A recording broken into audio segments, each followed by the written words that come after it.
To do whatever you want. You can also say join already. Sure. Attend the session. So to enter.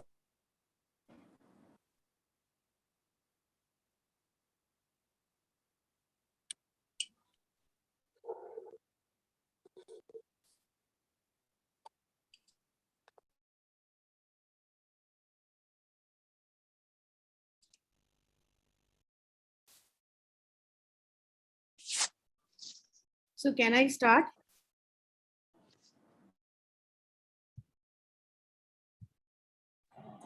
Start, ma'am. Okay.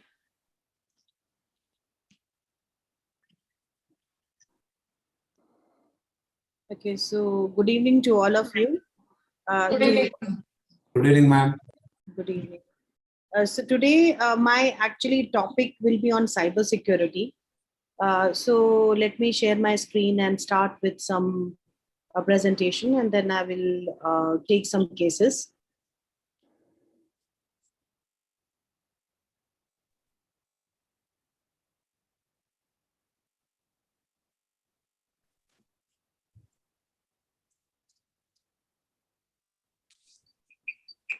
Okay. Is the screen visible to all of you? Yes, ma'am. Yes, ma'am. Now I'm going to ask few questions before I proceed further. Normal questions, day-to-day life. And I just want you people, those who are in this, can just raise hand, or maybe you can put an icon of raising hand in the screen. Okay. So before we start, I want to know how many of you use Gmail, Yahoo Mail, or Hotmail? The people who are sitting in the centers, they can just raise their hand from there. Yes, I can see. Okay, almost all of you, right? So I will to say stop using it. Reason being, your email on all these free accounts are scanned, and basically the company, or there are agencies, the national, for example, the USA, the biggest security agency, then the National Surveillance Agency of USA, which we call Big Brother, watching everybody.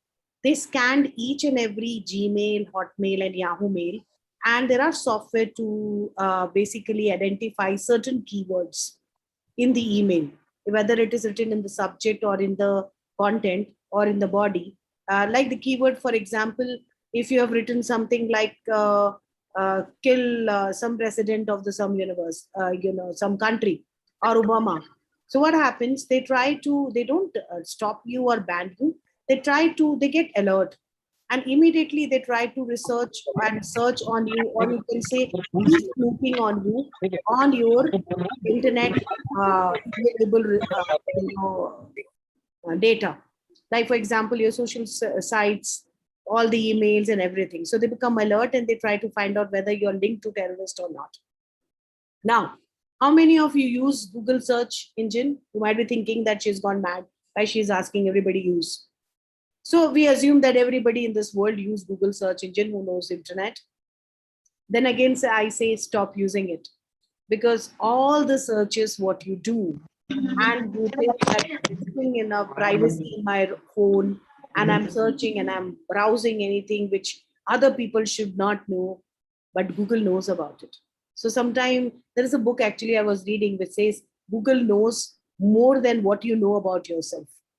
So maybe you don't, maybe few years back, you might have searched something and you forgot, but Google will know about it, right? So that's how the Google create a record or the database of all your searches with your IP address and maintain the database. So they know about you, and this is one thing.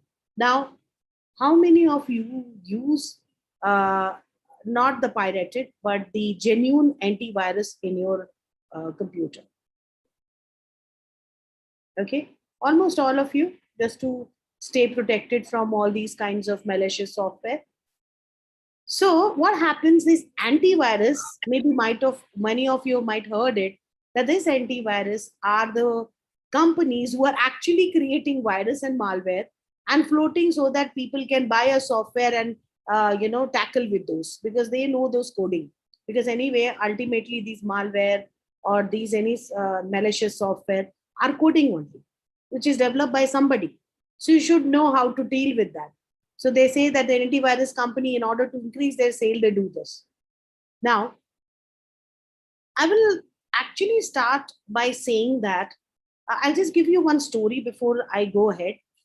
So there was a girl who came to Mumbai to make her career in modeling, and she had very little fund with her, and she stayed in a single room apartment, and it was a single room apartment with one toilet, and now she didn't know anybody, so she was always with her laptop. She installed a camera, and she started chatting also with random guys and all those kinds of things. She used to do it. And then one day she went to one of the model agency to meet one particular founder of that agency. And the founder said that I've seen you somewhere. And the girl said, no, I'm meeting you for the first time. Then he said, no. Then he was saying that I'm not able to remember where I've seen you. And then suddenly he came to her and he said that I've seen you on a pornography website. And she was really shocked. And then obviously she was alone in Mumbai. She went to the police, and this is a real case what I'm talking about. And she went to the cybersecurity cell and she asked. And ultimately they found that while she was chatting on the on the or with any random guys, one of the guy, uh, installed a kind of a spyware, which we say, on her computer, which is also, you can say in a way, Trojans are there, so you can install that. And with the Trojan, you can control what other person is doing on their computer. You can see that. Apart from that, what this guy used to do, he used to manage to switch on the camera on his computer, on her computer, which was possible. And you know that, as I said, that it is a one room apartment. So whatever she was doing, it was recording. And the entire recording was going to him, which he was posting live on the pornographic website. So that's how this the danger which lies around us. So actually, when I was talking about Trojans can control your, anybody can control your computer with the help of Trojan, sitting in any part of the world. They can be in Japan, they can be in China, they can be in US, and you will not know who's seeing your computer. You will never know that today when I'm using my computer, if there is anybody who's spying on me, right? My camera is on because I'm on Zoom platform. But sometimes it happens that you need to be a little alert when you see suddenly you are not on any kind of a system like that, but still the camera ons itself. There can be a technical glitch also, but then these kinds of things are there. Then the worst part of it is that all these software, especially the Trojan, is available free of cost on internet. It is available on internet to download free.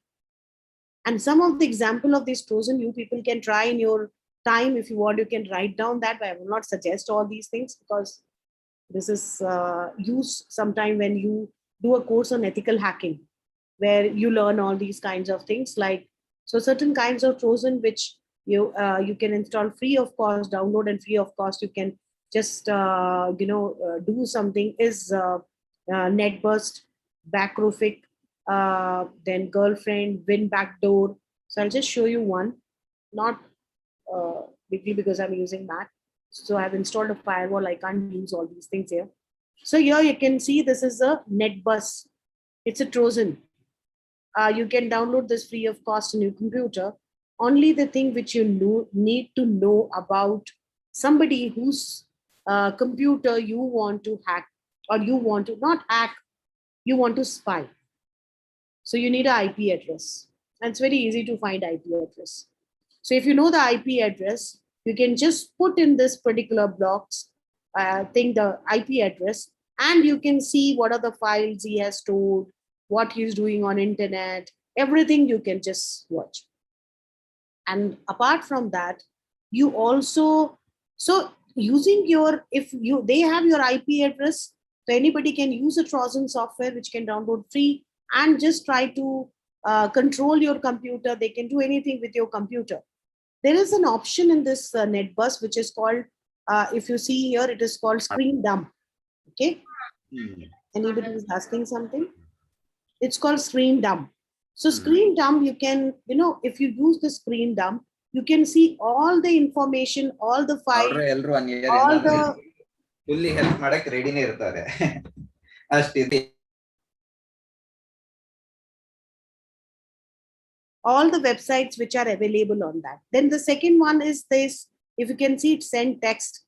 The send text option is such option where you can just click on this, again a kind of a box open, and if somebody, for example, you have used this particular software and tracked the IP address of a person and controlled his computer, if for example, let's say somebody is using that and they are tracking you, and you are typing some very important mail and sending. So what this person can do is they can type a mail, they can add certain text to it and send on your behalf to somebody. So imagine how dangerous it can be. Then you have something called file manager. What the file manager does, this particular file manager also help in downloading, uploading any kind of a file, video file, anything on your computer. So a person can download your files and steal all the information you have. Imagine you have kept your credit card information, you have stored your Aadhaar card, you have stored many things which you keep and you feel it is safe in your computer, your hard disk, but they can store anything and access any file, you can store it, they can download any kind of a virus in your computer. So all these can be done. Right. Now, though, how do you basically, what do you do then?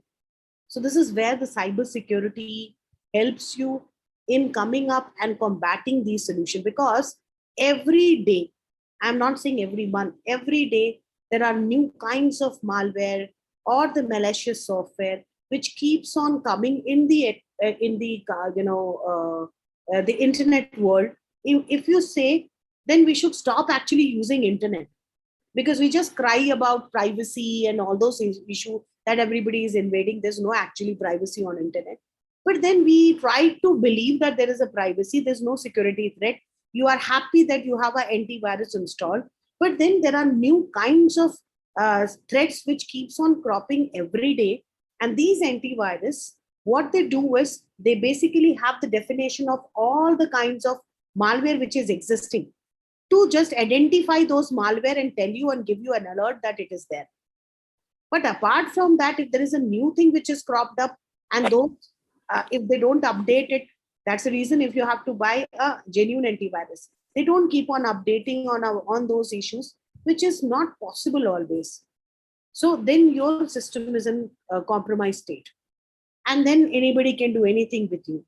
Then you have something called listen, this tab. This is a very interesting tab. Listen doesn't mean that somebody is listening to what you're speaking in the house. What they do is, listen means that whatever you're typing on your keyboard, let's say your password, that is all recorded in the system, or the person can see. So suppose you're going on a net banking, you're using password in various kinds of sites. So all these password which you type from your keyboard, it's like a keyboard logger. So it takes the information, whatever key you have pressed, it gives the information and record that key and send it to the person who has this Trojan malware. And he can use that and log in on your behalf and do whatever. You can just swipe any machine. There are so many examples of these kinds of threat or crime which is already happening. And all these are available free of cost on internet. So my dear students, why I started with this is that the threats are numerous. Your people job is to identify and find out a solution in the form of cybersecurity. Today, cybersecurity is one of the very lucrative job opportunity oriented field, where if you do well, you can get job anywhere. You can become an ethical hacker also. There are companies who are appointing. Actually, if I tell you Mark Zuckerberg or Julian Assange of WikiLeaks, all these people are hackers. They are hackers, but they are ethical hackers. Then I can talk about somebody whom I follow. He's a teenager, not teenager now, he's in 20s. And I started following him when he was a teenager. His name is Ankit Fadia. And he's one of the topmost and most celebrated, ethical hacker in India, who was also called by US to track Osama bin Laden. So I have attended his lot of shows, and I've met him also live. So uh, you can do a lot of things with this. Now, there are a lot of other things which you can do. For example, I can send a mail. I could have done this, but my system is not allowing me. I tried my best. I can send a mail from anybody's email ID to anyone, right? For example, I can send a mail from Bill Gates real official ID to you, offering you a job. Possible it is. So there are a lot of fake anonymous mailers which are available online, and from there you can just, actually it is meant for prank, and this is illegal to do that, but still you can do it. You can send mail from anybody's behalf to anyone, and the person can do that. Similarly, if you are using an Android phone, you can also track somebody's Android phone.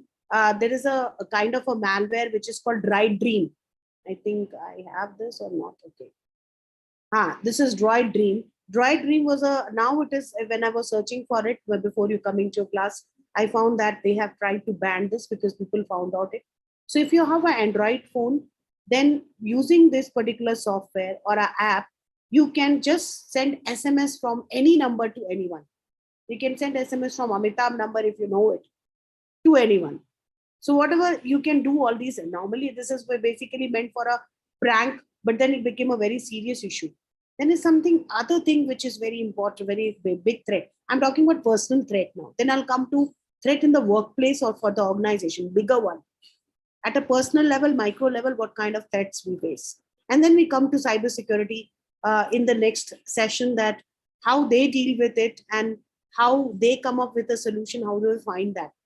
So email spoofing is something which I was telling. So as I was telling that I can send a mail from Bill Gates or anybody, right, from a president of America or from Narendra Modi to you, are saying that, I want to invite you to my to Delhi and I want to make you minister, all those kinds, and it will look genuine and real mail. I tell you that you can try out today. There are a lot of fake mailers which are available, but this is illegal, so be aware of it. Don't do it to do some harm. You can do this. So this is called email spoofing.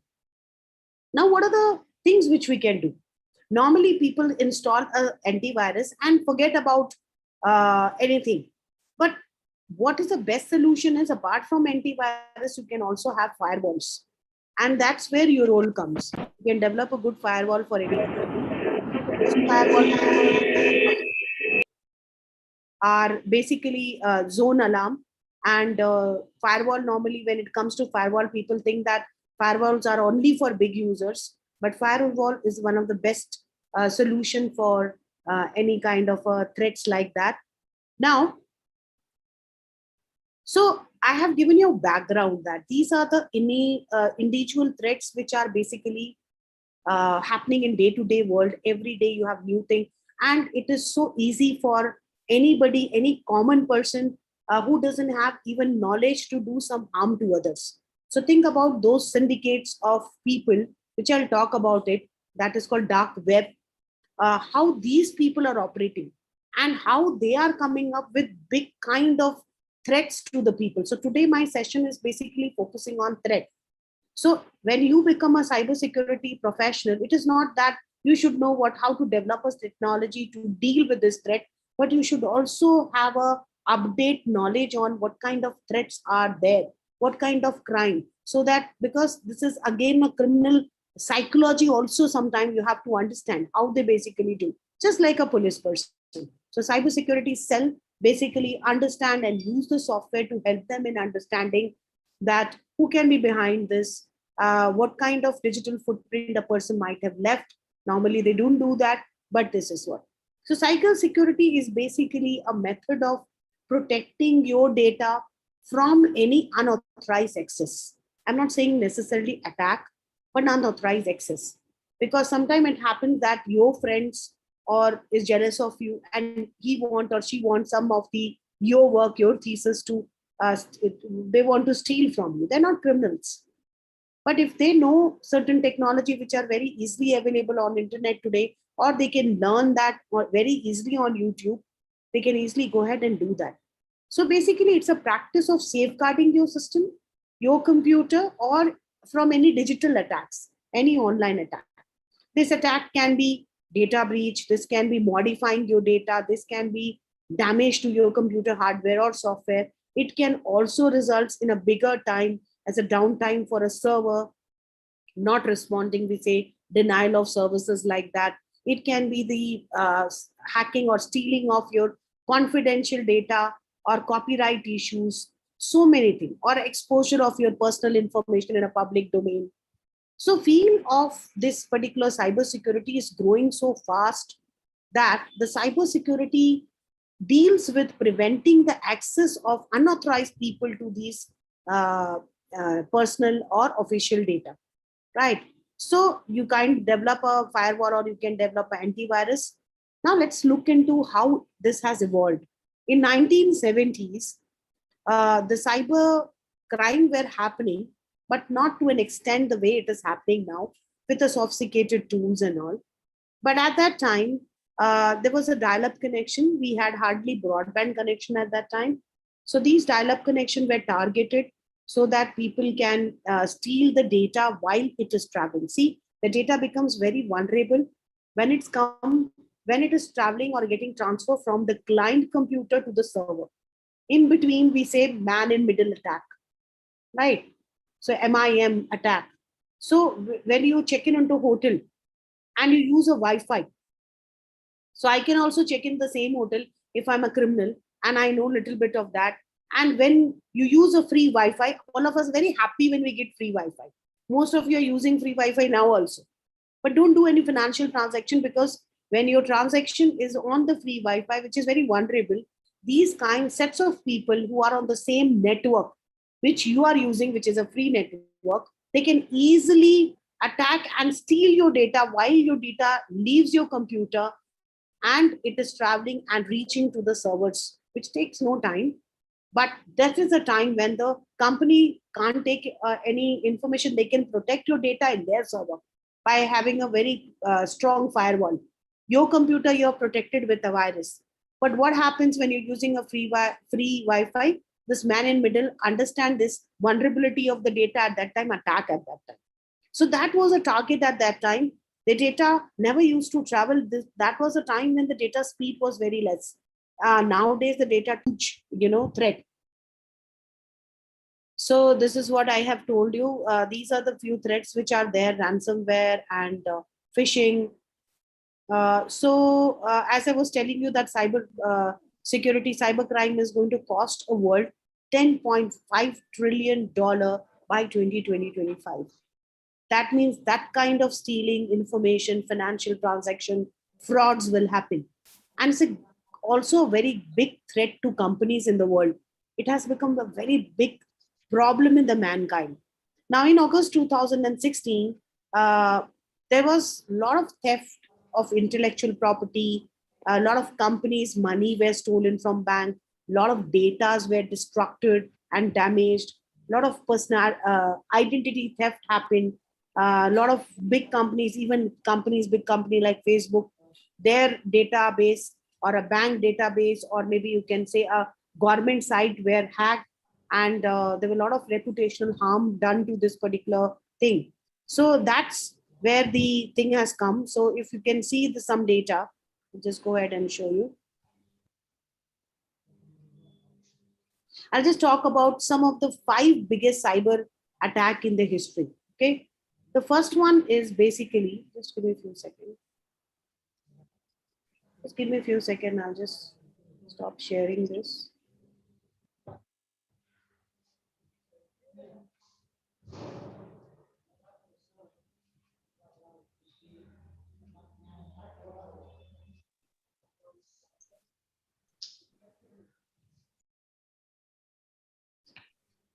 Just a minute. I have to just connect my drive. It has got disconnected. Any questions so far? Anybody want to say something?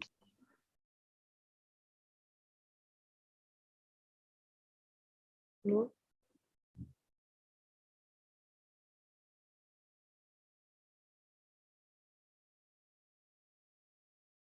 So when I was talking about the cybersecurity, at the workplace, how at the workplace? Okay, somebody has said something. Okay, somebody has asked me how do hacker hack website.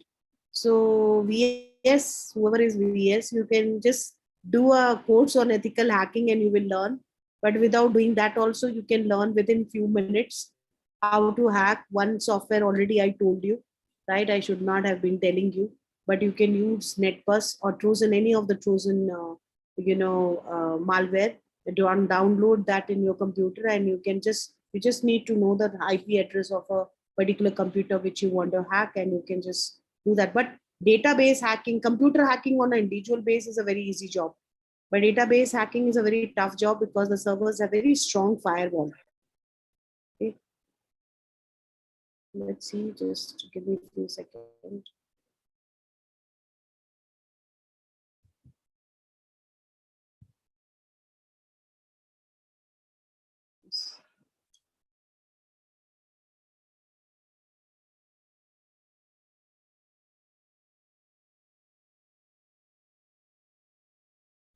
Okay, somebody saying how does Tor work for dark web hacking?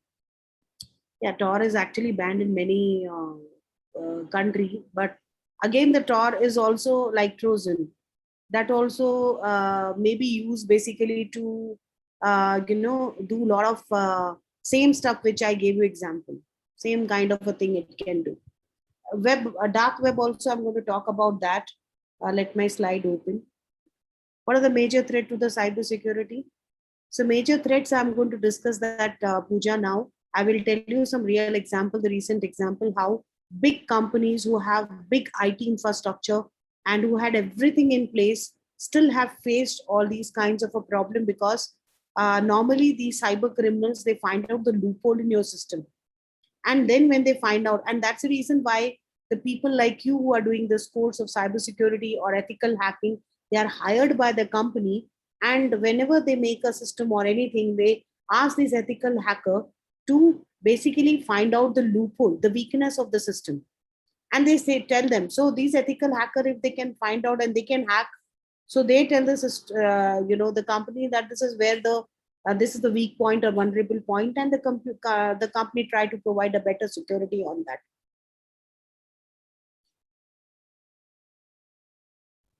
Just a minute. I don't know what has happened. My PPT is not running. Just give me a few seconds. Any more question is there? So okay, anyway, whatever I have, I will just discuss few cases which I remember. So one of the case, because I had some videos and pictures also, which could have given a good impact. Anyway, I will continue. So when I talk about the top attack, in the history. So the first attack was on a Sony Entertainment Limited in 2014. When I was talking about 2014 in December, the Sony company employees, when they came to their office, the Sony Entertainment, which make movies.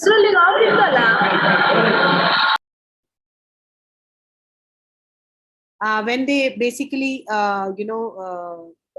came to their office one day, all employees actually found that they had basically, the system gave them a kind of a warning message. When they started their system, there was a warning message which flashed on the screen and which said that your system is hacked, and not hacked. Your system is basically hacked, and there are certain information which we have, and these are your personal, your private intranet messages among the employees, and your salary details, and this is there with us, and we are going to post this, make it available to everybody on a public domain. And then the if you want to check, you can click on the link. So these people clicked on the link, and they found that it was actually available on that, and they were not able to access their system. The system was like locked. They were not able to see that. So these people were really thinking that who did this, and then the threat was not about something. And what I'm talking about is a ransomware. The ransomware is a new kind of attack which is happening from the last decade, where a particular syndicate group of criminals online will go online and try to do two kinds of stuff. One is called locking, another is called cryptology. So what they do is they lock your system so that you can't access any of your system file, or you can't access any of the information available on your computer system. So they do that. They can do that with a database also.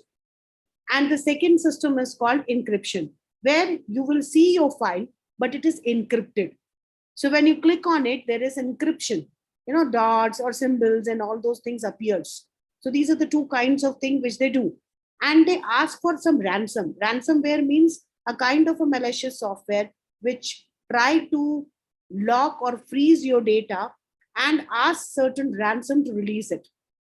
So they basically attack your computer, freeze your data, and ask you to pay some ransom in bitcoins.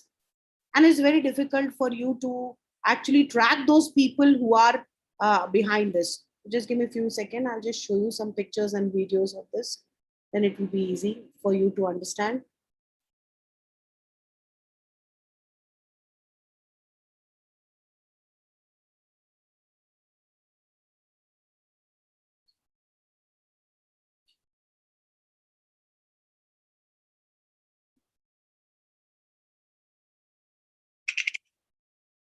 Okay, fine. I got my system back. So I will share it now with you all.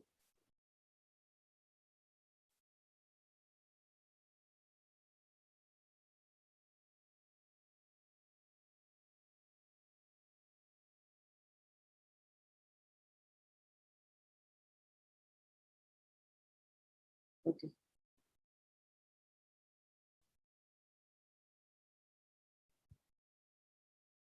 Okay, so I was here. I was talking about the cyber security, and then I'll tell you about few things which is the biggest cyber threat. So if you can see certain statistic, you can see 6 trillion. All these things already I've told you. Now I'm going to talk about the dark web. When you talk about the dark web is actually similar to deep web, but it is little different. So if you see your open web is only 4%, which is legal, which is accessible to the public, in which you have all these companies. Every companies are visible on the public domain, like Yahoo, Google, and all. And then 96% of this, the internet is in form of dark web. And this is a dark web where all these kinds of criminals basically activate. These are hidden. These are hidden and these are concealed, and where all these kinds of criminal or cyber criminal activity happens. And the size of these dark web is 5,000 times bigger than the surface web, which is only just 4%. If you can see that, it's just like an iceberg. Only internet is an iceberg. The top part is visible to you, and 96% of that is under the water.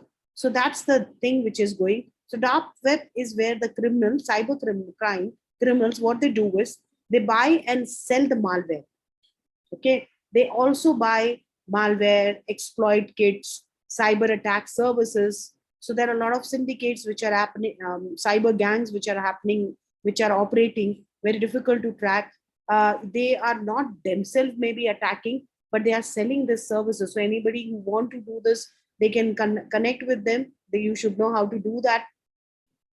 And they can, on your behalf, they can strike the victim. Like, it can be a government agency, it can be a business house, it can be a utility service. They can just make sure that the utility services are stalled for some time. I'll give you some example. So that is kind of a dark web where the cybercrime people try to sell, buy all these kinds of cyber criminal malwares and all those kinds of exploitation software. So as I was telling you already, that the surface specs are those websites which are indexed and which can be searched on the search engine. Deep webs are not indexed websites, and these cannot be searched on the indexed. And the dark web is only accessible through certain kinds of accessible software. Tor, somebody was asking me now, can access, or maybe I2P are the most popular one, which can be used to access these dark web, thing. But these are banned and illegal also in certain countries. So you should be very careful, because you might be thinking that it is available to me. You may use a VPN also and get it, but then you never know, because now the cyber law has become very stringent in every country, including India, and they track you and they find all these things. You will be in a deep problem. So let's see some criminals are some kind of a threat which is existing, or the biggest threat which is existing. Cyber criminals are having a field day amid the pandemic and the migration to work from home. Well, hackers have been attacking businesses of all sizes and types. Insurers are seeing a massive spike in damages.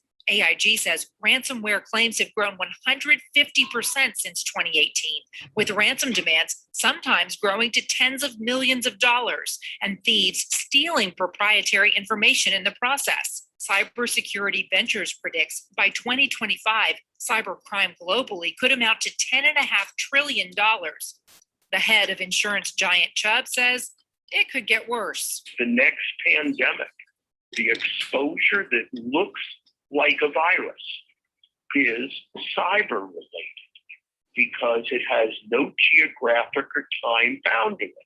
Cybercrime investigators say a pandemic is totally plausible. In fact, we're already getting a taste with Microsoft and SolarWind hacks. Their supply chain attacks.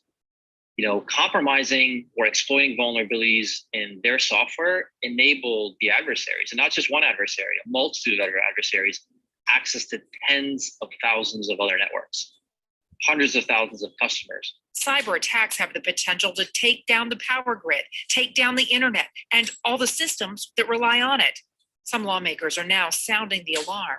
Imagine if an adversary wanted to toy with our financial markets. Imagine if an adversary had the ability to control supply chains and manipulate whatever they wanted.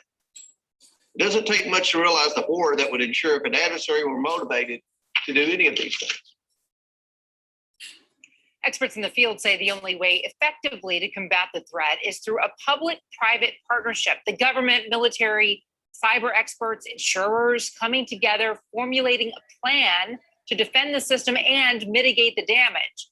Lessons we could learn from the impact of coronavirus and our failure to plan and respond effectively there. Contessa Shep. Brewer, thank you. Shepard Smith here. Okay, so somebody was asking that what's the solution? The solution is not developing a very strong, robust, firewall or a protection, because ultimately there will be somebody, and most of the time, students, these are the insider's job. Okay, you should see some movie. I'll just show you also, certain movies give you glimpse of this.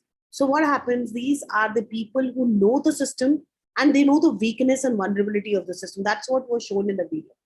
The only solution is that while you develop IT companies, so they said that there should be a PPP partnership. That means public-private partnership. The government should collaborate with the the private companies and come out with a very robust. So government should make a very stringent law on cybersecurity, the IT Act, and also at the same time to combat with that, because what happens, these cybercrime criminals, they basically know that they can be in any part of the country, and every country has a different law, which is the law of the soil or law of the land, and they take advantage of that. So in India, the law is very weak.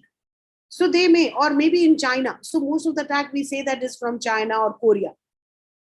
So the thing is that the people know that one country, another country, there are a lot of things which different. So if a crime is happening and the source of the crime is within your country, you can do something about it.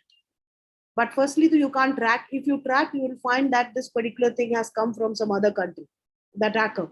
So that's where the problem happens, and that's the advantage of dark web, where because of the loophole, so all the government, or there should be a universal law which the government should come out with.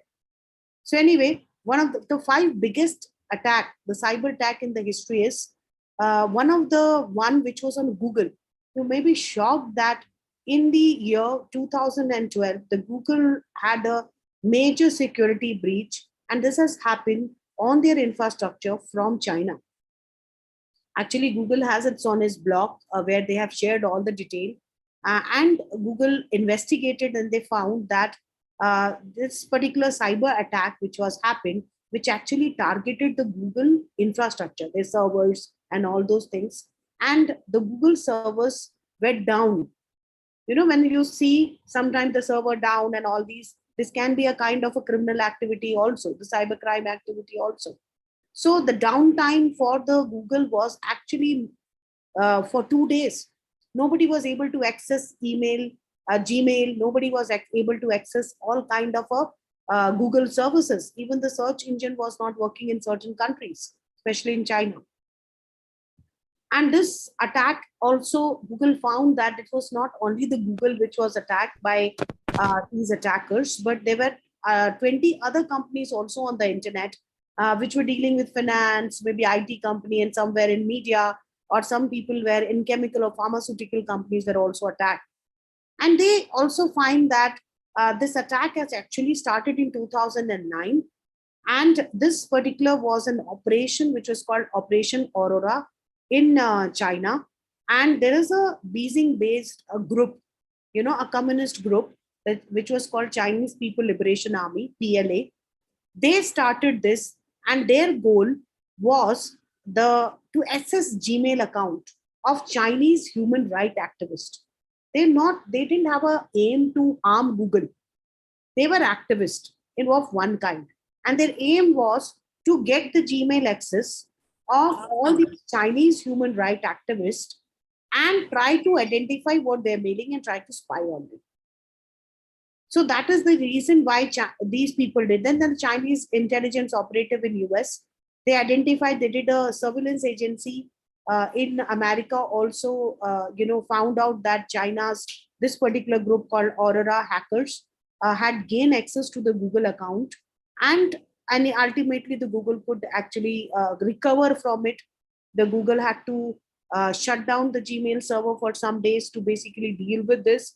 And ultimately also they found that this particular group was attempting to also steal certain trade secrets of certain pharmaceutical companies by hacking their server and getting all their research from there.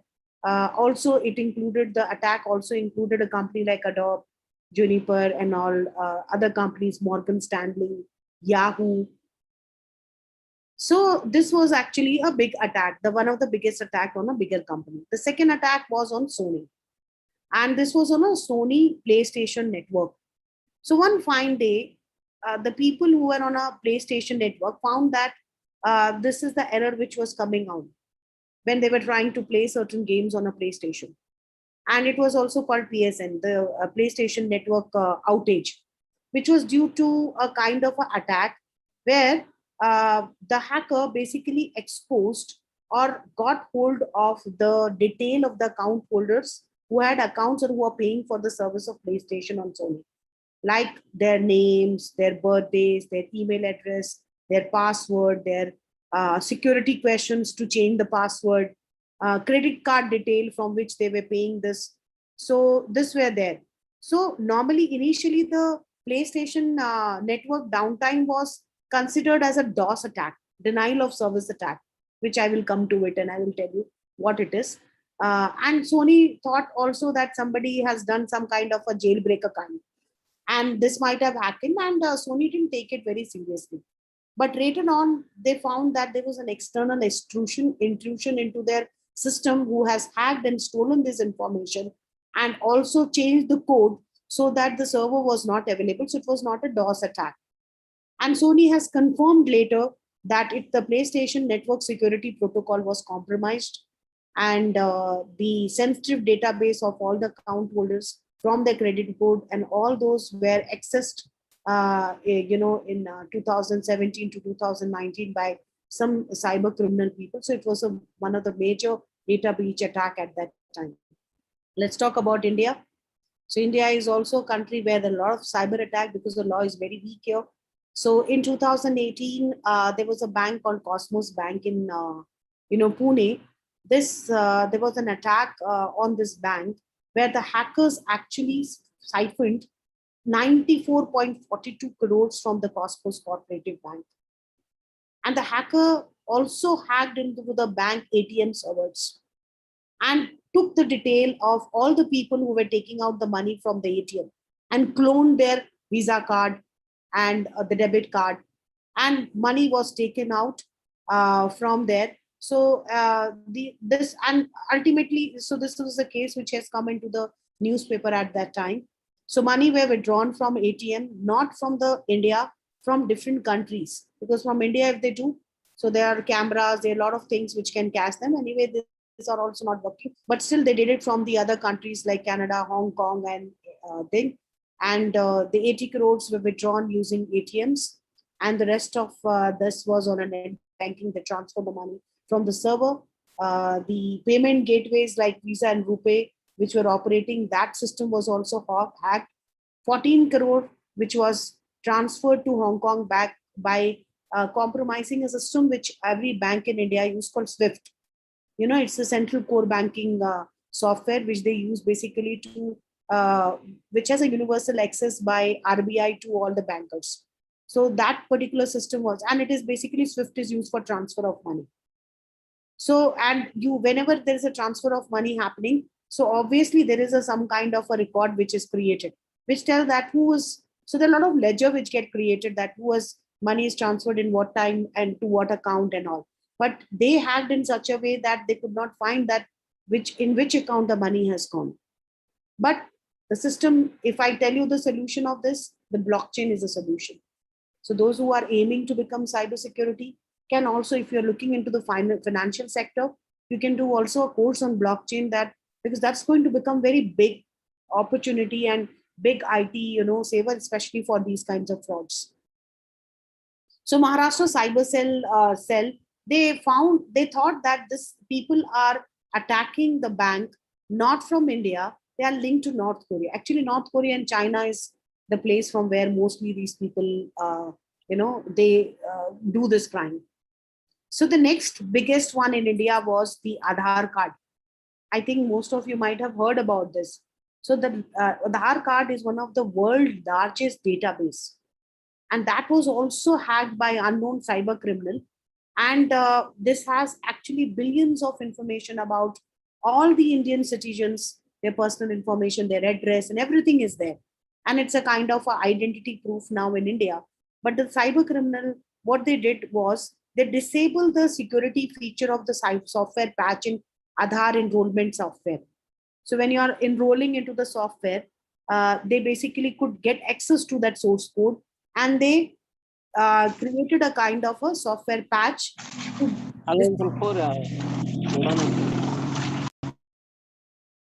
and which allowed them to access this card. And they also use certain code to disable certain functions, and which allow them access to do minor update. Like they can change the address for you, they can change the phone number. So this software patch was developed, which found out the vulnerability in the system, the loophole in the software, and can replace it. And that has replaced the coding. And because of that, they could steal the information. Also, they can modify the information, which has happened. So this software patch was actually available later in the public domain by just paying $35. And anybody can use that and can generate Aadhaar number. So there are a lot of people who started actually generating fake Aadhaar card and Aadhaar number for people, and especially the terrorists. It was also said that there may be the terrorists who are behind this. Okay, this is one of my favorite case. So as I was telling you already, that the Sony picture one day morning, Monday, November 24th, 2014, when the employee came to work in the Sony Entertainment US office, and they got this message when they started their computer. All of them were getting this message, and they were not able to remove this. They were not able to access anything. And later on, they discovered that their network was hacked, and the attacker has given a message, a warning, where they said that we have warned you, and we have already taken certain information from you, and we have hacked those data. If you want a proof, you can click on the link, and this data will be available on the public domain for anybody to see. We will make it public if you don't wait. At that time, the attacker didn't say anything to them and didn't ask for anything. It's a kind of a ransomware. So these Sony people thought maybe it's a ransomware. They may ask some bitcoins. And these attackers called them GOP, Guardian of Peace. And they said that we are GOP, and we will tell you that if we have certain demands. So Sony Pictures said that Sony Entertainment Limited tried to rectify the system, but the system was totally logged or encrypted, and they could not huge amount of information was actually, system was not logged. Huge amount of information was stolen from the server, from the system, and these hackers have access to that, and they have already taken that, which also included some unreleased movie, which I'll show you. And they were threatening them that these information will be leaked to the journalist and to the public, which will embarrass all the Sony employee, and which will also tell certain secrets about Sony company. So the reason why they were doing, they came to know later, because when these people came with a message that we don't want money, but we want you to stop releasing a movie which Sony Entertainment Limited had come out with, and this movie was called The Interview. Okay, any idea? Anybody can tell me? Anybody has seen this?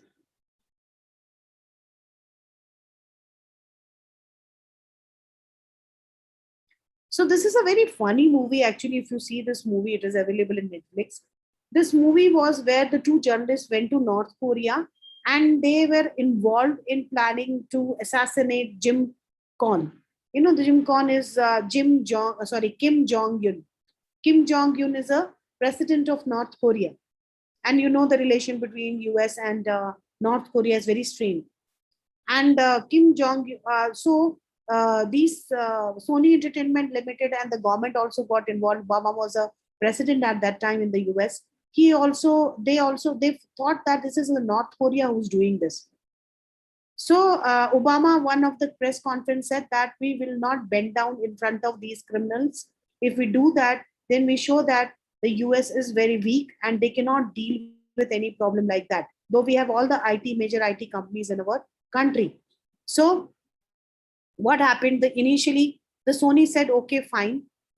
These people said that you should not, show these movies in the theater. You should not release this movie in the theater.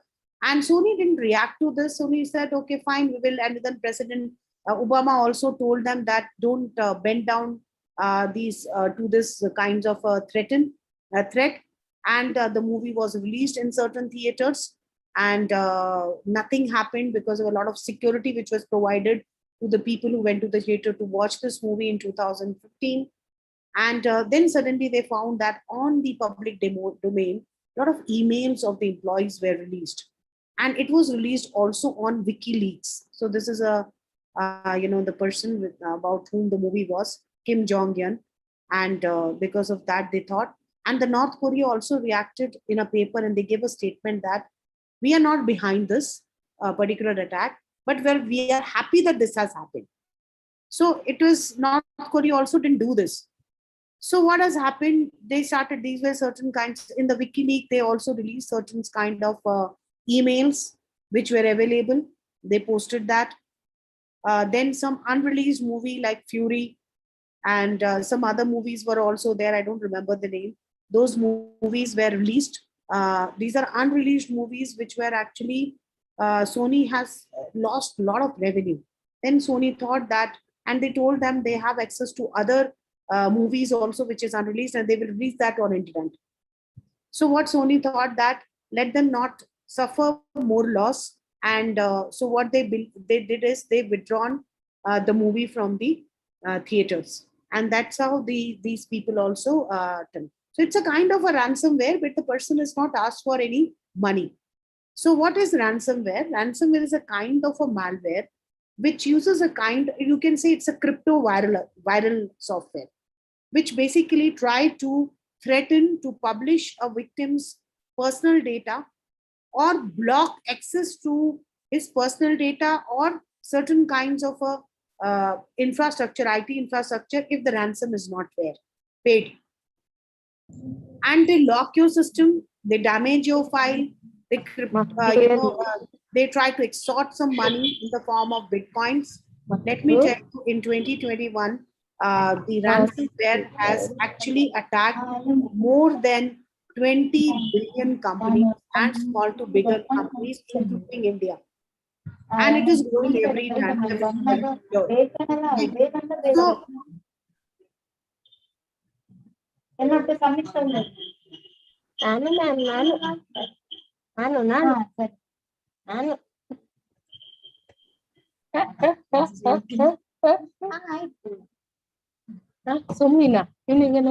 think somebody should control this.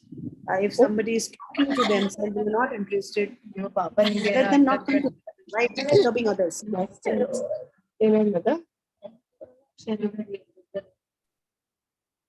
Okay, so you can see this is an infographic. If you can see, every 11 seconds there is a ransomware attack anywhere. I'm going to tell you the biggest ransomware attack in the world, even in India also.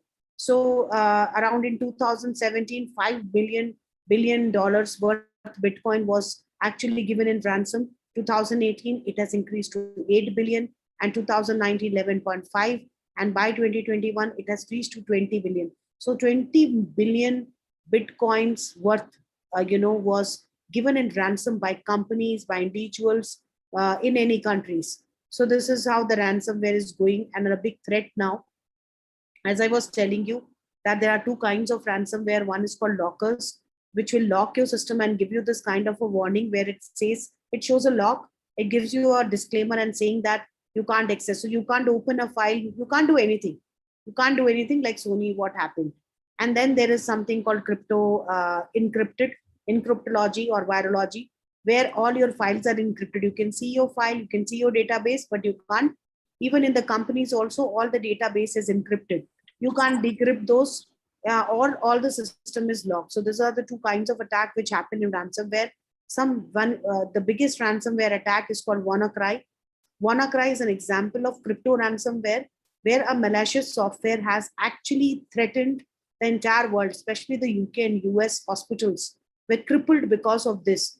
And this particular ransomware basically it's a kind of a crypto virology, where all your files are encrypted in certain way, and the files which are encrypted, the database which is encrypted, you can't find any information. So information lost means everything lost. I told you in the last class also. So ransomware, this particular crypto thing is that they say that we will give you a key to encrypt that only if you pay us in Bitcoins. So this was called a WannaCry hostage, data hostage. They're hostaging your data with them. They will release that data to you only when you pay a ransom in Bitcoins. And this WannaCry actually targeted those computers which was using Microsoft Windows as operating system. Right, I'll tell you about this case also. Because the Microsoft Windows, and they encrypted all the domain. Why Microsoft Windows? I will tell you that because Microsoft actually released a security patch which protected the user system against the exploitation for 2 months. They gave you a security patch for 2 months when they launched a new version. I think it was a Microsoft Windows 10. And that was a free download. If you have, you can freely upgrade. You don't have to pay for it. So WannaCry ransom started attacking this vulnerability into the Microsoft operating system security patch. And after 2 months, they gave this kind of security patch and they removed it. When they removed it, there was a lot of vulnerability in the operating system. which was exposed to attack. And that's how they did this. So if those people who have not updated their Microsoft operating system, they were saved. But those people who have updated this, they were exploited by these kinds of patch attack, where they basically understood if a person is migrating or updating the Microsoft Windows operating system, which is free of cost available and only for 2 month security patch is available, they could understand the loophole and they could try this. So this is how the WannaCry attack happened. And the WannaCry also tried to do a phishing where they can send you fake mails.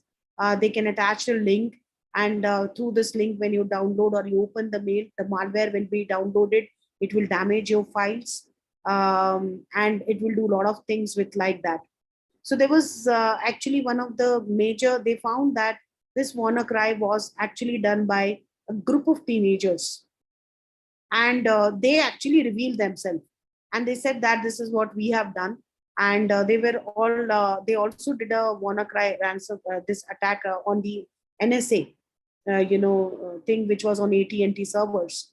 So they also leaked some of the NSA hacking tool.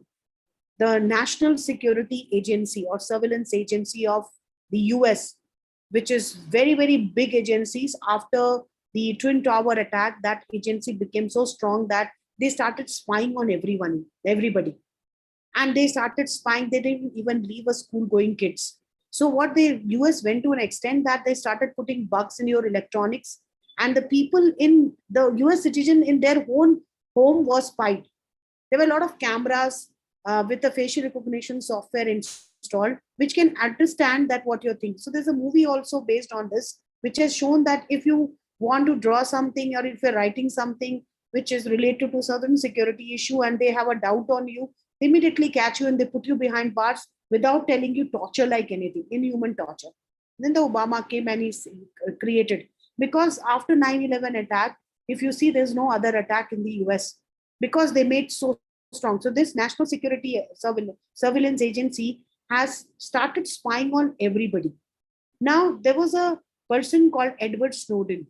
Edward Snowden was the employee of NSA, and he was in charge, or he was placed in the server station of NSA, and he knew about it. And he felt that it is totally unethical for a company to spy on their own, and a country to spy on their own citizens. In your own country, your country government is actually spying on you. They don't trust you. And phone calls were recorded. Electronic items like fridge, television has bug, which will record your sound. There were cameras which will record what you're doing. So they will know about everything what you do. So that's the reason why, and even the servers bought by the companies were bugged. That's the reason Apple said, which is very good in terms of security, said that we will make our own servers. We are not going to buy it from the mainframe computers. We're not going to buy it from any other companies who are making it, because we never know that they may comply to the government. So Google, Microsoft, all these big companies except Apple, they surrender their data very freely to the NSA. Even your data is also scanned, what you are doing. So the Facebook and all these big companies surrender the data to, or they give very easy access to NSA to, for the security reason. So Edward Snowden found that it is morally or unethical. You are spying on your own people and your own people don't know about it. So what he did, he took all the data with him because he had access to that. And he fled to Hong Kong because he wanted to tell US people that, see, your own government doesn't have a trust on you. They are spying on you. They are hacking your information. They are spying, doing e-snooping on you. And then the company also does that.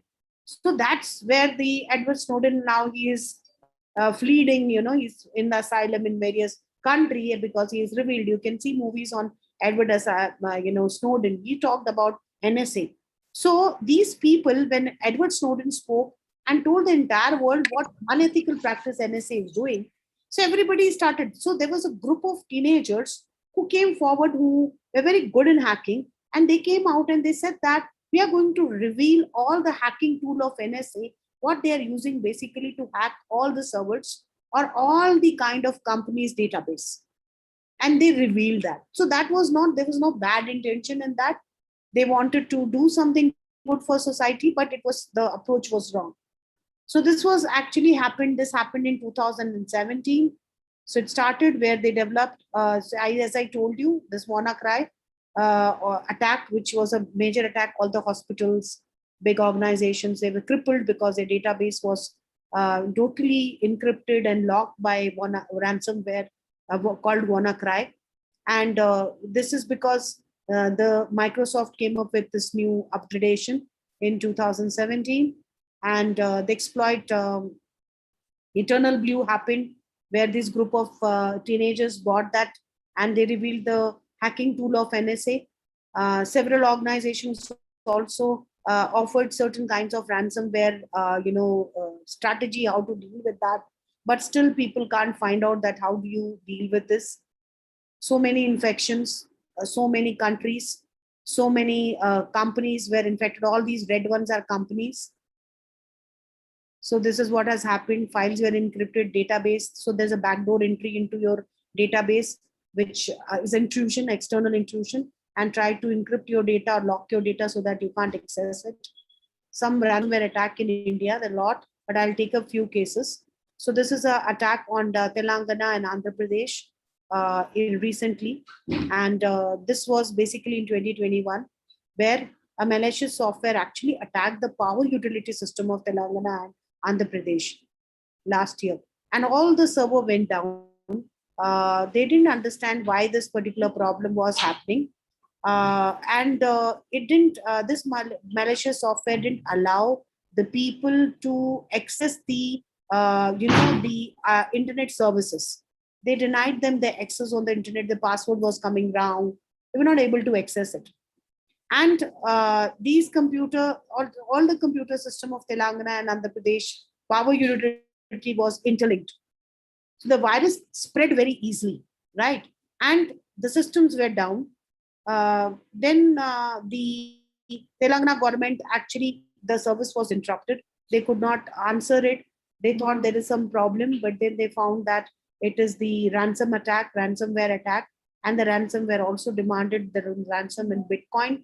And it was 3.5 lakh. Even the power consumer in Telangana visited the website and found that they have, this is also one way it attacked is their utility payment, about paying the electricity bill. So what this ransomware has, attackers have done, they locked the system and they inflated the bill of certain users. Or if the user is paying the bill online, electricity bill online, it was not reaching to the Telangana utility department, right? So that's how this was one of the attack. The second attack was the billing data from UHBVN hackers. This is one company in India. And this is UHBVN stands for Uttar Haryana Bijli Vitran Nigam. It is just like a electricity department in Andhra Pradesh. Similarly, it's all a government organization. This was also hacked. The hacker also stole all the billing data and demanded 1 crore ransom in Bitcoins. The cyber attack actually happened in March 2021, okay, during the lockdown time. And the thousands of Uttar Haryana, consumers' billing data was hacked. And on March 22, when the employees have arrived, they saw this message on their system, and there was a demand of 1 crore, which they said, and this particular ransomware called themselves as PTIA. This is according to the, the New India Express news. The other one is BSNL. So BSNL is also attacked, where the people were not able to connect to the broadband. Their username and password was changed. So they were getting error in connecting to the internet. So the Haryana cybercrime actually investigated on all these incidents, and they found that there is a PTR ransomware. Most probably they found that this attack is happening from North Korea or maybe from China. And there are a lot other 10 countries also who is hit with the same kind of a PTR software. And this is crippling the entire utility services. Right. I'll give you this recent case has happened last week, where in German hospital, one of the Germany hospital, on in 2022, just 1 month back, 1 week back, the hacker attacked and partially failed the IT system of this hospital, and the people lost all the access, the electronic health record, because in Germany everything is on digital. There is no paper records which they keep.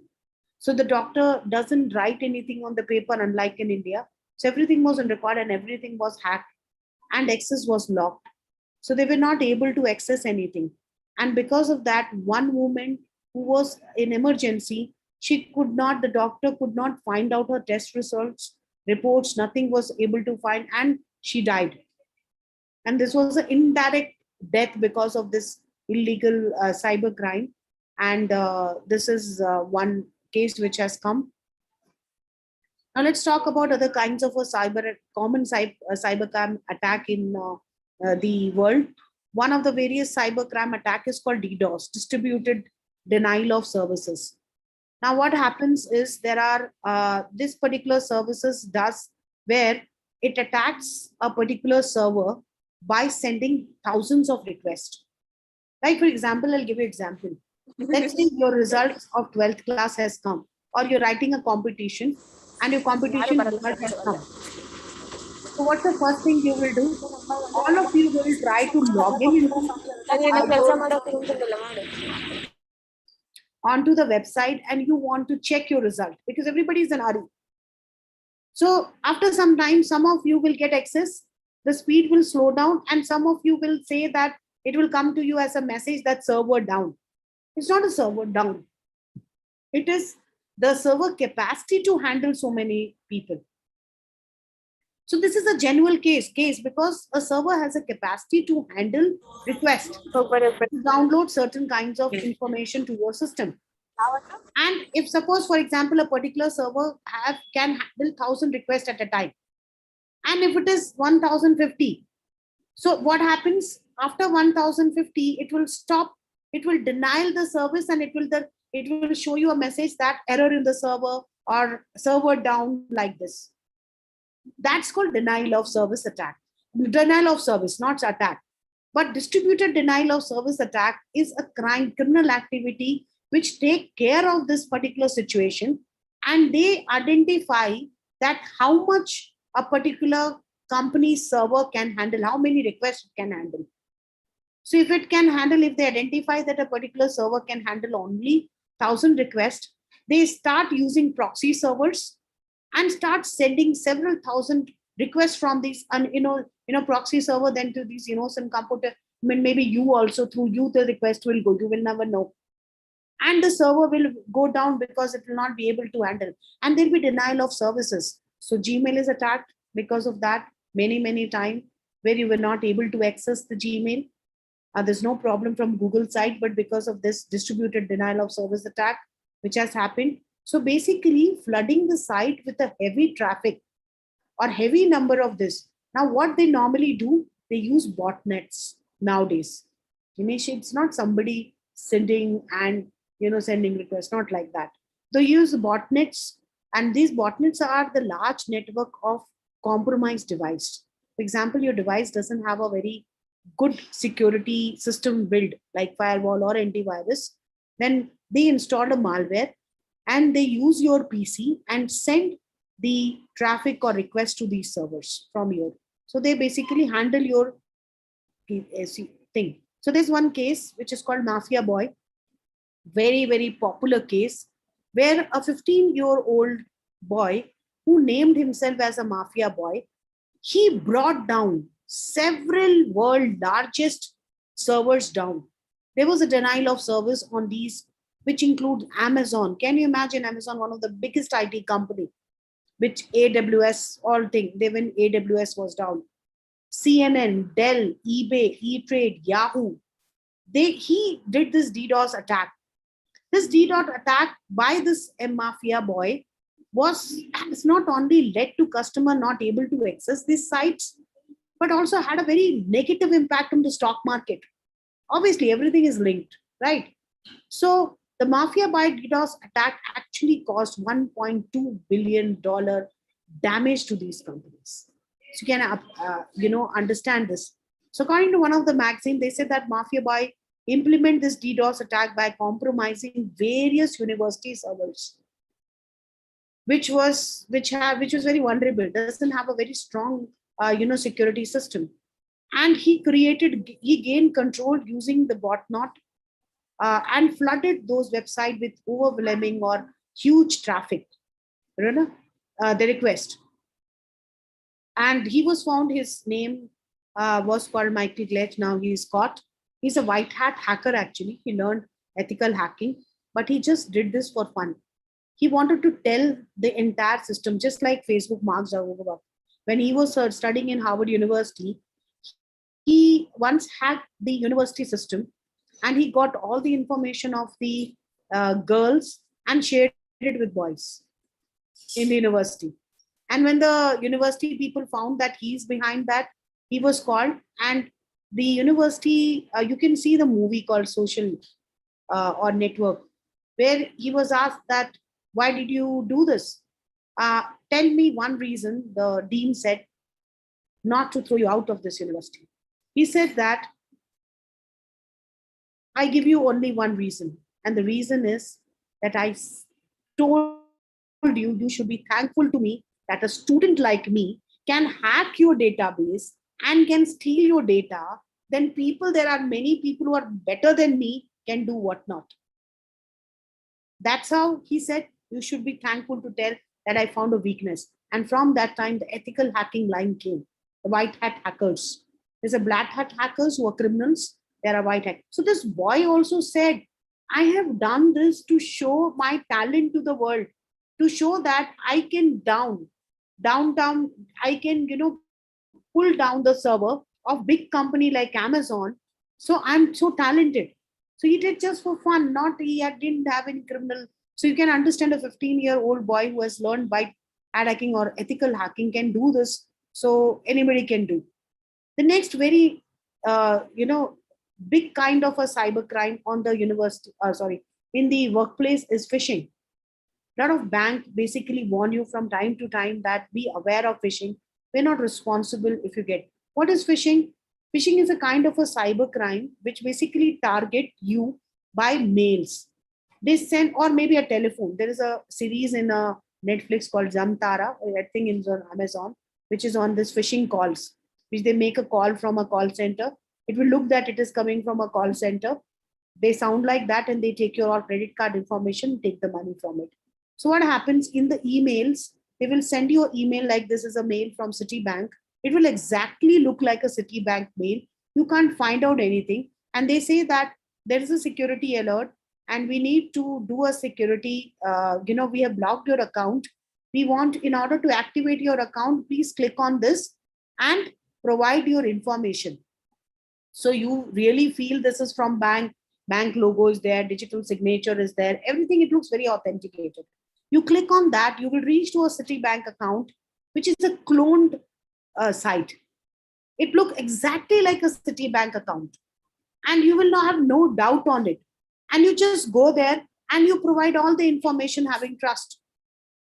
So what happens in this case, you are lured, actually basically to provide all your sensitive data. And when you're doing this, so the key loggers, which is installed or through which they can from, because this particular sites will have these kinds of key loggers.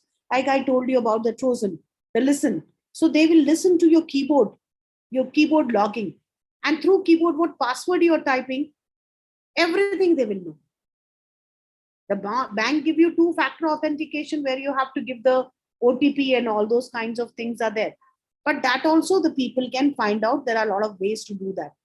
Even the Netflix account, Netflix also suffered from the phishing where they will get a mail from Netflix saying that, please update your payment detail, where your credit card information need to be, saved, like in e-commerce companies also you do. So you feel that, okay, fine, I have to do that. They will say, there's a new system update has happened. We require you to update your payment option, information. You go ahead and find it genuine. You go, which is a clone site of a Netflix, and you do everything because you have a trust. Okay. So Another big thing is called identity theft. Now, what is this identity theft? Identity theft, there's a very nice movie. If you are interested in movie, you can see. The movie is called The Net. This is a movie where this, actress, she lost all. I will show you a trailer of this movie. She lost all her identity online. Her bank account, her social security number in the US, her identity, digital identity was all deleted. And if she, like for example, passport, if she has to travel, her passport will not be recognized because passport data is deleted. If she has to go to the bank will not be able to, or if she's using ATM card to withdraw anything which she's using, her social security card, if she's using, that's not been recognized. So identity theft is where a particular criminal will find information about your personal information, use that and try to steal money. But today the crime has become very bigger than this. They try to do a lot of fraud in your name. They use your identity and do fraud. For example, when this Taj hotel, the terrorist attack happened, at that time, Mahesh Bhatt's son, I don't remember his name, his social networking site was hacked by a terrorist who was a US citizen. And he used this basically to post information through the site, through the social networking site to his colleague. And then when the cyber criminal people found, because he has stolen all these personal password and all identity account, and he was posting on his behalf. And he didn't knew. And that's where the police caught Mahesh Bhatt's son and thought he's a terrorist or he's behind the stack. But later on, they could find that he was not the one. So your account is, or sometimes they create an account in your name and they do that with everything what they can do, so that everything. So maybe your all personal data can be stolen from social media. The phishing emails also can use to steal your data. And identity theft is one of the major theft according to the Norton. So I'll show you the trailer of this movie where this lady lost everything and she was not able to prove that who she is, digitally, because everything, your identity is digital now. You can see this.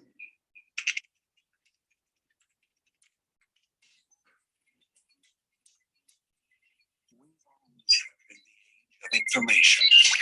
Sitting on the most perfect beach in the world, and all we can think about is where Where can I hook up my phone? every trace of our existence is computerized. Everything about us is encoded somewhere on a complex network of information. Your life, aren't they? Yes. Perfect hiding place. Computer analyst Angela Bennett was just doing her job. But she stumbled onto something What is this? she never should have seen. I plugged it in and I'm staring at the personal medical files of the Undersecretary of Defense, Michael Bergstrom. How long would it take to track her? Depends on how long she stays online. Something. Why would anybody want to do anything that reaches farther than she could ever imagine? They hacked into computers and they caused this chaos. Wall Street, The market panicked as officials suspended trading. the Department of Water and Power in Atlanta, LAX. We've lost radar contact. Show me to go.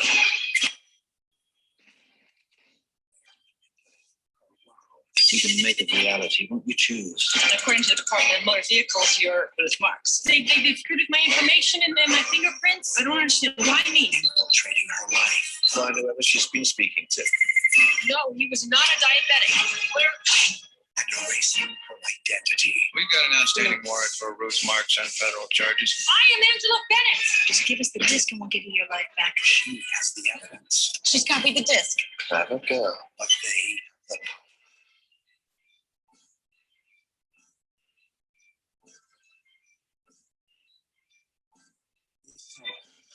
Sandra Bullock is caught.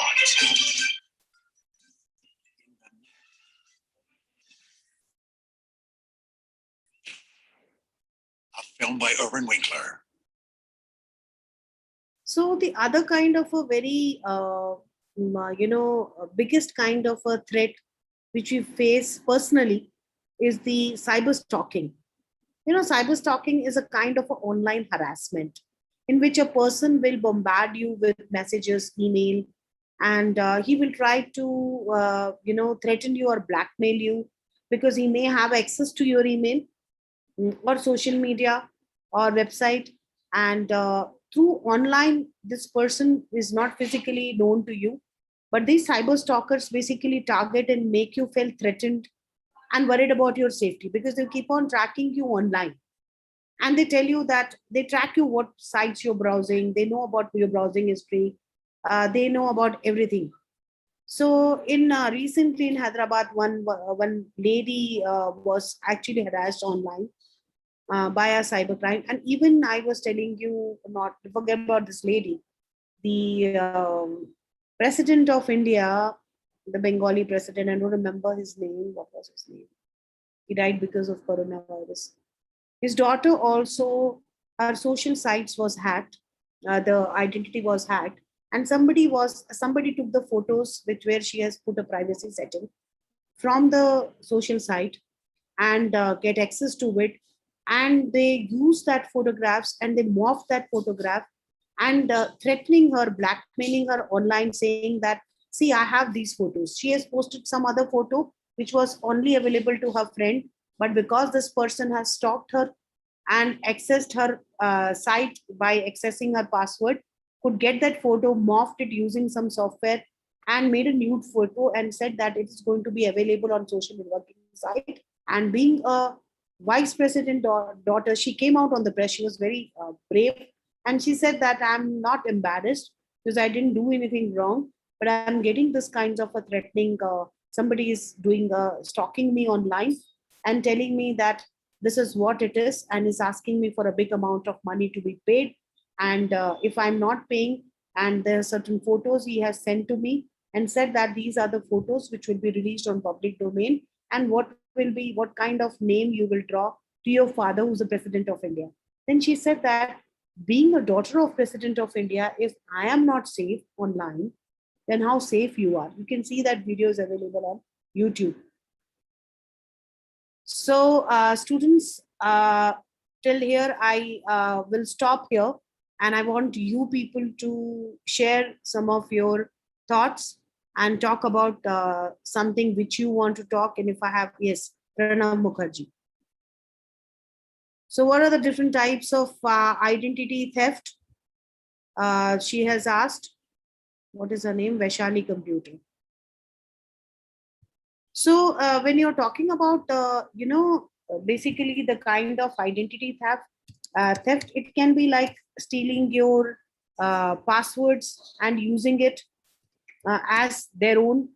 And it can be basically erasing all your data online.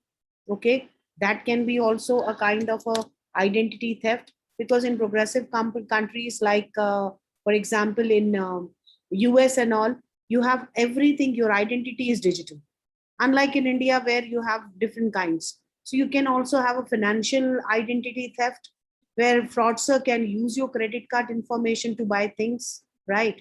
And maybe a criminal can open your use your personal information, your credit card information, and do that. You can also have a kind of a like in this particular movie which I was showing you to trailer, the medical identity theft, where somebody can pose like you, and or maybe they can pose like a doctor's particularly identity can be used, his particularly account can be used, and they can send you prescription. Somebody can check the medical services and supplies like that. So there are a lot of things which can happen in case of identity theft. But in India, still we have our system where the identity is proven with the help of a paper, identity, where we don't entirely believe on the digital footprint. But soon India will also move to that where you are 100%, your identity is need to be proven online. Maybe it is in terms of passport, it is 100%, but in terms of even Aadhaar card or anything, now also they have started doing that. So that's one thing. Any other questions? Okay, somebody, Pooja has written, which type of AWS applications are being used in cyber security solution. So this, all these things are little advancing. In this particular month, I'm only talking about the cases. Next month, I will go a little technical into it. Then I will try to link these AWS with cybersecurity solution or all those kinds of things. Or maybe artificial intelligence or machine learning like Python, or what kind of cybersecurity solution you can develop. Is it possible to detect cyber attack before they happen? I will tell you a scenario here. If you are an insider, most of these cyber attack can happen. 90% of this happen with the help of insiders. That's why we say insider's job. I can tell you that Twin Tower attack in America, I told you, I think this case already, that there were millions of dollars which were transferred one day before the attack. And this was done basically by the person who knew there was going to be an attack and everything will be destroyed. All data will be erased, so nobody can find out what's going to happen. So if there is an insider who has done this, maybe that person may know it, right? And then I said that the companies hire these ethical hackers, the white hat hackers. Not only they will hire the professionals who can make the cybersecurity solution to be, make a robust cybersecurity solution, especially firewall and all, but also will try to, find out the loopholes in their systems. Okay. If we set up manually IP address, whether they can hack the data. Kavita has written this, that if she set up manually, how do you set up that? Tell me. Any idea? Can somebody assign a kind of a IP address? You can mask your IP address, right, by proxy server and by NordVPN, all those things you can do it. But how do you manually set up your IP address? Can you tell me? Because I don't have information on that.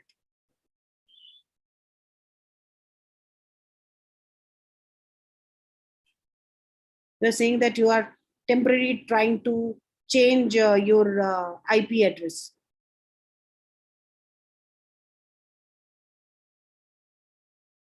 I have very less information on that. So I'll not be able to answer that.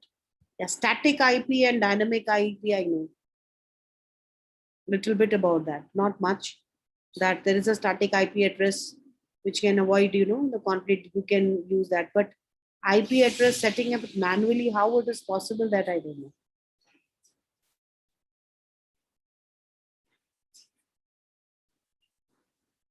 Okay, what are the other questions? Okay, so you can manually put up a static IP. Maybe. No idea on that. Any other questions? Hello, ma'am. Then also, the problem is that it is not all about IP address and all. I just gave you an example that you can personally attack somebody's computer. But when it comes to big, what you called, organization, IP address is not a condition or a parameter to enter into the certain servers. Yeah, somebody is saying something. Hello, ma'am. Yeah, tell me. I am Sachin from Srishti Protector. Yeah, tell me, sir. Your voice is breaking. Is firewall technology is available at no cost? Can you write, because your voice is breaking? I'm not able to understand. Is firewall technology is available at no cost? Firewall cost, you are saying? Okay. See, everything is available free of cost. Network firewall protection, some certain particular companies are actually giving free firewall. Like, for example, Mac has their own firewall thing. But how reliable is this? Then that is something which you have to find out. because the reliability of that will not be so good. That is what I feel. See, one thing you have to understand. One thing, Shrishti, one thing you have to understand. Anything you buy free, going for free, you will have a problem. It might work, it might not work. So that risk you take and you try it out. That's all. Okay. One thing what I could understand from this session is, Madam, can I speak? This is Dr. Okay, Sarit Kumar. I just 1 minute, Sarit sir. I'll just tell them something. Yeah, There please. is this Azure firewall, which is actually available to try free. Try free. Azure is from Microsoft. So Azure firewall it's a cloud-based network security services, which can protect your network also. So that can be installed, and there is a free trial period. That much I know. After that, you have a deployment cost. Then whatever data you're trying to protect. So there is a kind of a packaging they have, standard, premium, something like that. Okay. So that free trial period will be there. Apart from that, antivirus, if you install free or pirated, every solution is available in India. People are very smart here. Yeah, sir, you can continue. Yeah. So see, what I have understood, student, is that now last 2 days, the session which you had gone through, one is on digital marketing, which was the positive aspect. And the second, today we saw Madam giving us the session on cyber security. See, you have to understand the subjects which you are learning. These are the application of those subjects.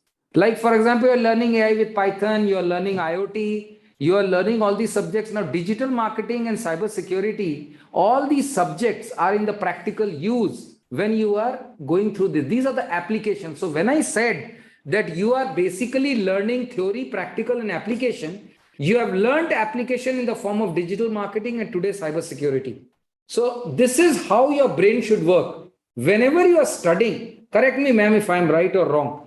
Whenever you are studying, you study in a fashion of a three-pronged attack of your learning process. That is your theory, which your teachers are going to teach you, the practical, which you are doing in your labs, and the application, which Madam and Soumyajit had given you the other day. So if you can really understand this, then definitely it is going to help into your interview process also. Like how Madam has beautifully explained you about all the programming of these viruses. These viruses, correct me, ma'am, it will be basically through a programming, right or wrong? Yeah, these are all malicious software. Malicious software. So please understand, for a negativity also, you have this knowledge, for a positivity also of this knowledge. So we are basically training you with the do's and don'ts of a subject which you are learning. So that is what you should understand. What are the do's? What are the don'ts? So while there is, as Madam was telling, there is an ethical hacking process. There are people who are doing a lot of positive things, and there are people who are also negative. So refrain from the negative angle, take up the positive part of it. This is what I have taken a takeaway from this session. Now your takeaway, you can always discuss with Madam. Yes, ma'am, you can continue. Okay, so see, personally, because there is a question here where somebody is asking that, what are the measure which can we take against the cybercrime? As I said that if you look at the macro level, country-wise, big organization, then as I said that there has to be a PPP kind of a measure which has to be taken, public-private partnership, where the government should come up with a stringent law, right? Like, for example, a few years back, when Donald Trump, he came out with a law and he said that why not we ban these pornography sites or the sites which are not suitable for teenagers, to them. Then because the internet is based on a certain net neutrality principle, I don't know how many of you know about this. Net neutrality is that everybody should have access to all information. Internet should not discriminate between people on the basis of money they have paid for accessing internet or from which country they are doing it. So what is available for 10 rupees will be available even for 100 rupees. Maybe the amount of data you can download is less. So he said that, so everybody came, the entire software industry, IT industry came down on the street cyber, IT protest. They started doing a digital protest. They started saying that no, we can't do this. This will go against the basic principles of net neutrality. Then he came out with a measure, and which was a very good solution. He said that why don't we slow down the speed, which India is doing now, slow down the speed of these sites, which are unsuitable, right?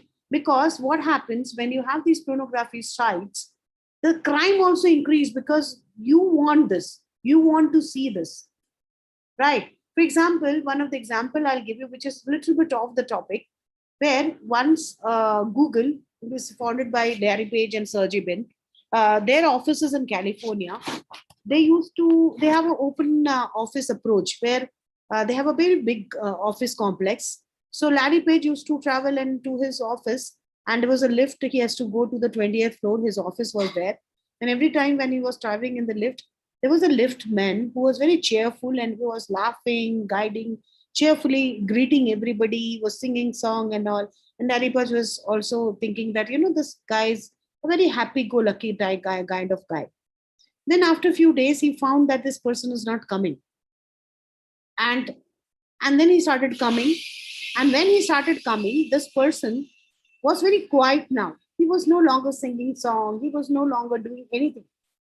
Then this Larry Page called him to his office, and he said, what happened to you? You're not greeting anybody. You're not very cheerful. You are, you were so cheerful that we used to feel fresh. Now what has happened to you? You're so sad. You are withdrawn. This person said that, it's nothing. My son just committed suicide few weeks back. And Larry Page was said, oh, I'm so sorry to hear that. He said that, yeah, that's my fate. But I'm saddened by one fact that I love Google. I love this company where I'm working for so many years. So I'm just a very small employee, but I love Google. But I was sad by one part that Google helped my son in committing suicide. Larry Page said, what are you talking? How can Google help your son? No, when we found that my son was actually finding, he was depressed. He was finding on Google how to commit suicide, painless suicide. And Google gave the way. Then the Larry Page started thinking and said that, no, this is a moral responsibility of a particular company which says that we will provide you everything because we are search engine. If you say that how to create a bomb, that also we have to give you the information. But then they have a moral and ethical responsibility. So they came up with a statement. Now you can try that and you can see in your mobile. So whenever you say suicide, so they will give you information on that. But before that, they identify through your IP address what is your location. And they give you a number, a local counseling number, which will flash and say that you can take a help from there. You can talk to a counsel, which has saved several people's life. What I'm trying to tell you is, it is the government who should make a strong policy. It is the organization who should come with ethical responsibility towards certain things.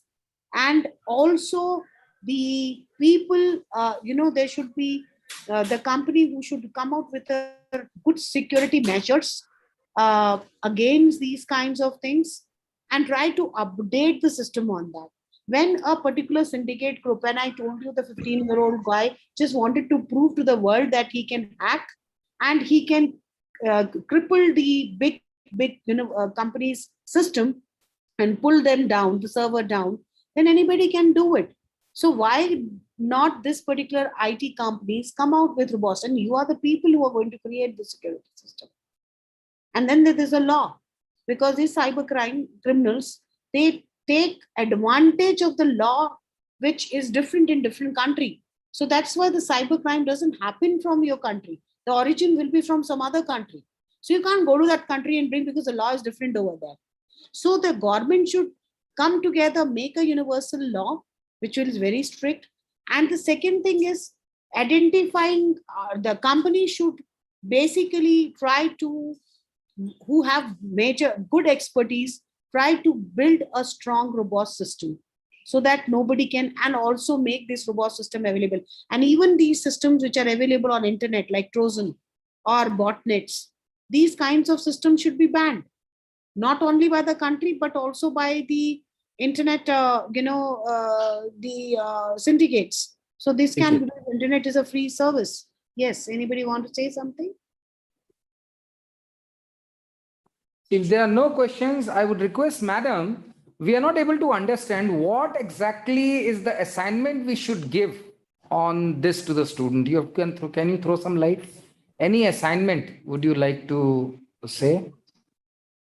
Okay, there's a question. I think, ma'am, can you name some best firewall or antivirus? There's a question. Okay. So you can answer that. Somebody has said, how can we protect our system by someone who is using the VPN? Now, VPN, proxy, servers, these are the concept which is No, we don't know. which are widely actually available in the free net, right? These are the things. But as I told you that you can, VPN is just, actually VPN basically try to mask your location or try to mask your IP address, and VPN is used by the IT people to prevent actually man-in-middle attack, or getting your data encrypted. Your data also can be encrypted, and the VPN basically So have much knowledge, huh? Lot of securities things can be there. So what happens? Students are lucky. The VPN, what you can do is, if you have a very strong firewall, don't think that I can't have a firewall in your computers, especially Mac computers. I'm not promoting Mac, but Mac has a inbuilt firewall.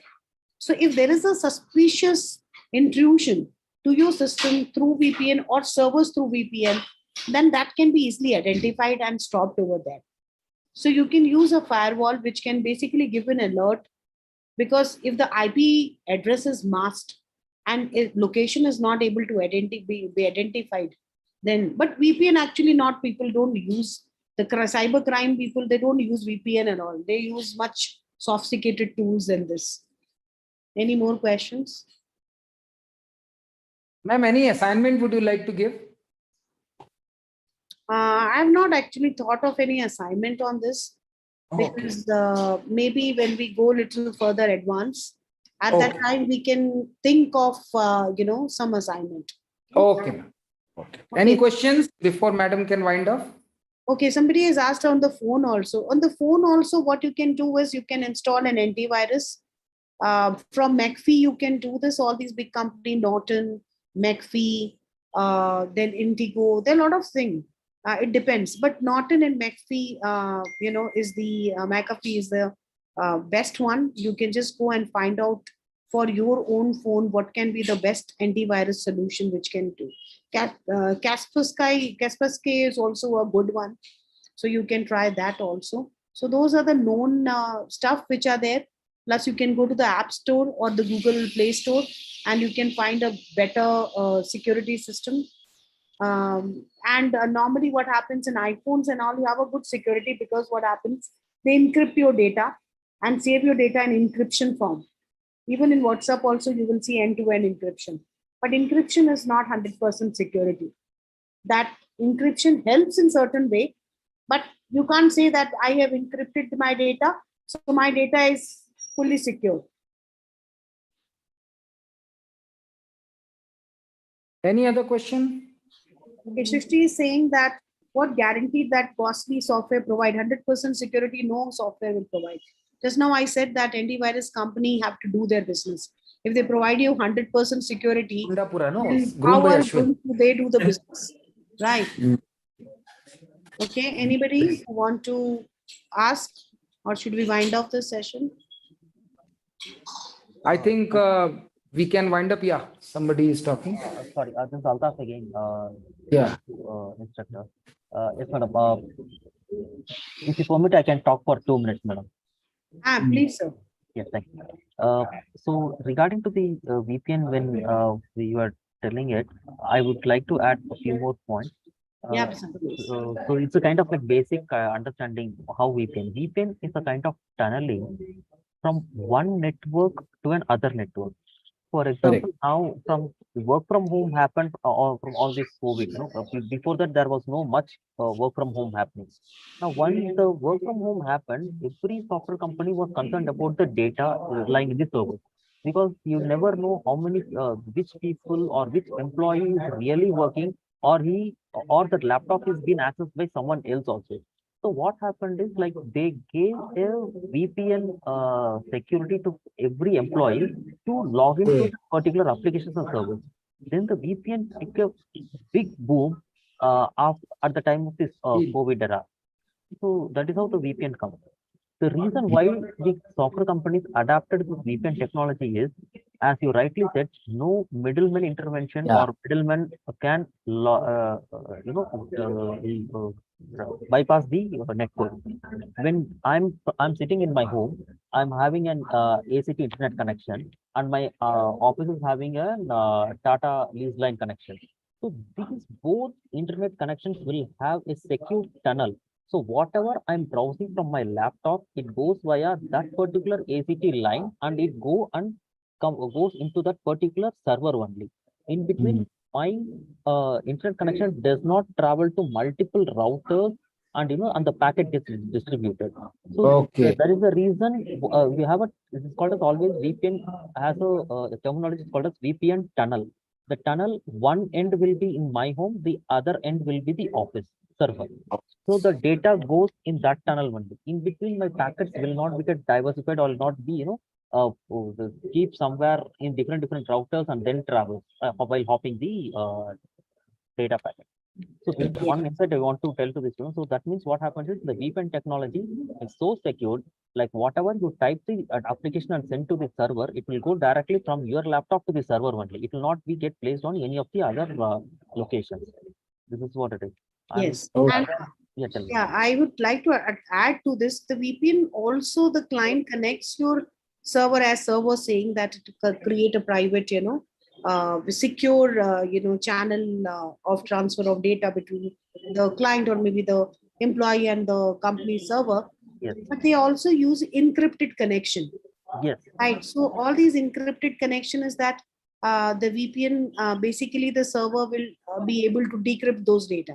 So whatever information you are, the VPN server is creating, it is an encrypt. So basically you can say the VPN server can be secure in a way that it has an encrypted connection.